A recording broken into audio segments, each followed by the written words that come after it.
Hello to one and all, and welcome back to the channel. I'm Charles Nathan, your friendly guide helping you to navigate the murky swamp that is the modern British state. Today we're taking a quick peek behind the green curtain, and we're going to hear from the Secretary of State for Energy Security and Net Zero, Captain Carbon himself, Ed Miliband. And we're going to be talking about how he's progressing towards this green new utopia where everything's renewable and everything's electric. Which means, of course, we're going to need a lot more electricity. Bearing in mind that now with the dawn of AI, not getting into the conversation whether it's really AI or not, but the truth is, whatever the case, it needs a massive amount of power. Bearing in mind that everyone's supposed to be driving electric cars soon, that's also new massive amounts of power. So how are we going to get that? And how are new emerging industries like AI going to affect the green dream? Well, let's hear from Ed Miliband and see what he's got to say about it. Toby Perkins. Thank you very much. Secretary of State, I recently sent you a written parliamentary question about the extent to which the Climate Change Committee's CV7 projections took into account the energy needs of data centres. Now, in the reply I got from Minister White, it said that government will choose its own pathway and will consider future trends in energy demands. And when you've been in this game this long, you think if a minister doesn't answer a question, it's probably because they either don't know or they don't like the answer. So can you just give us greater clarity today? To what extent do those energy projections provided by the Climate Change Committee in CV7 take into account the vast expansion in energy demands that we're expecting as a result of data centres? I mean, candidly, the question about what they took into account for their projections is a matter for them, and it's obviously something we'll scrutinise as part of our response to CB7. But let me just sort of go to the more general question, because I think before we go on to a more general question, because I think it's really important, because would you not agree that it would be foolhardy for us to be debating projections to do with the energy demands in 2038 to 2042 that didn't take into account any expansion in demand as a result of data centres? It's obviously important to take into account the impact of you data don't know centres. If they did? You'd have to ask them. Well, I asked you, and I'm assuming when I asked you that you would find out whether they had or not. Well, no, I don't know the answer, but I'm happy to find out. Okay. I mean, as I say, I've asked the written question to you. Your answer was unclear, so I imagined at that point you would have asked them, but I would be grateful to hear that. I don't know about you, but that didn't sound much like a man with a plan to me. To be fair, Ed Miliband does really have a plan, but perhaps it's a plan for a future that he's envisaged in his mind and not one that's actually coming over the horizon, whether we want it to or not.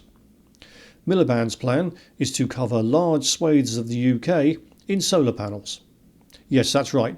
The country that is renowned the world over for being dull, overcast and rainy is going to be heavily reliant on solar power. Only a large centralised government could come up with a plan like that. But not to worry, because we've got a good deal on solar panels from our old mate China. So our green new future is going to be heavily reliant on the goodwill of communist China. Nothing could go wrong with that plan. Now, the details of this solar panel deal are quite murky, and in fact the government won't publish them, which has led to these extraordinary exchanges in the committee rooms, which you're going to see now. Bradley Thomas. Yeah, thank you, Chair. Secretary of State, yesterday the Shadow Secretary of State asked if you will publish the text of a deal that you signed with China in March of last year, and you dodged the question. You called it a wacky conspiracy theory. In your view, why is asking to publish the text of a deal that you signed on behalf of the UK government a wacky conspiracy theory? We're simply following the practice of the previous government in relation to I think a 2015 memorandum of understanding. But ask me anything about our relationship with China, Mr. Thomas, and I'll answer. Okay, so ministers in your department have published similar deals relating to Chile and Japan, for instance. Why do different rules apply to China? That's the practice that was employed under the previous government. But ask me any questions about our relationship with China and I'll answer them. Look, so a member of the public did an FOI request on this deal. They received a response that said releasing information on this topic would increase public knowledge about our relations with the Chinese government. Let's drill into that a little bit. You've said that you will answer questions on this. do you accept that China is a threat to our energy security? I think that it's absolutely right that we are vigilant about investments from China, in particular in relation to energy. That's why, while the previous government believed it was right for China to own our nuclear power stations, we don't agree with that. That's why we believe that we need UK ownership of our nuclear power stations, and indeed that is the decision we made in relation to Sizewell C, for example. So absolutely, we need to be vigilant about all states, and I include China particularly in this, in relation to the control of our energy infrastructure. But explicitly, do you believe that China poses a security risk to our energy system? Of course, there are security risks in relation to China that we've got to be vigilant about. Specifically with regard to our well, energy that's what, system? yes, I'm saying to you, that's why we've got to be very cautious about our energy system. Okay, so given that acknowledged caution, the sort of topics that Parliament deserves to see the detail on include whether this deal involved commitments not to complain to China about slave labour being used in solar production, supply chains, commitments to maintain reliance on Chinese supply chains. Do ask me, Mr. Thomas, any questions you like about our relationship to China. And this is what I'm doing. So why not publish the text of the deal? Why don't you, as I say, we're following the practice of the previous government. But Secretary of State, you've released the text of deals with other countries. Why is China being treated differently? I'm just explaining to you that we're following the practice of previous governments. But I'm asking about this government. This government do ask me, Mr. Thomas, any questions you like.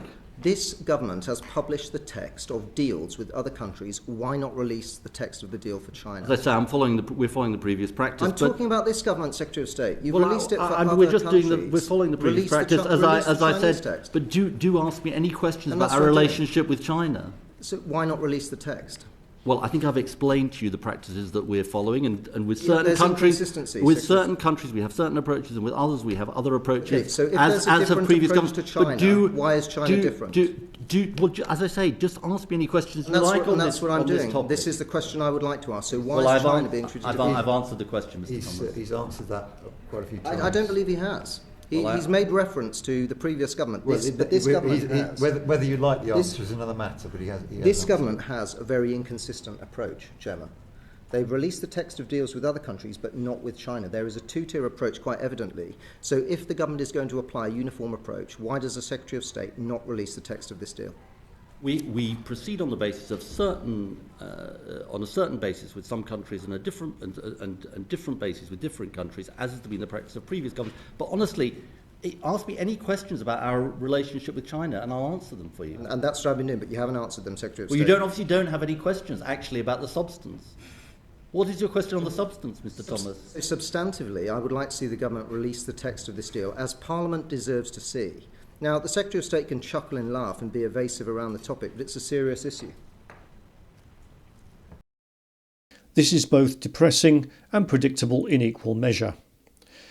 If our deal with Communist China had contained things like prohibitions on slavery and agreements on minimum standards for workers, you can guarantee that every single government department would be trumpeting it as a triumph of the idea that engaging with totalitarian despotic regimes makes them behave better. Well, that idea has been tested to destruction now, and we can safely say that totalitarian despotic regimes don't give a rat's arse for the opinions of people they see as weak. Yeah, that means us, by the way. I know, who'd have thunk it? The more things change, the more they stay the same. Anyway, I hope that's been informative, and that's it for today. As always, please like, share, subscribe, do all those cool things, comment, share it on social media, because these are important things that people need to know about, and things that the media either can't get around to covering or really doesn't want to. You decide. Because remember, our ignorance is their power. That's all for today, and I'll see you all really soon. Bye bye for now.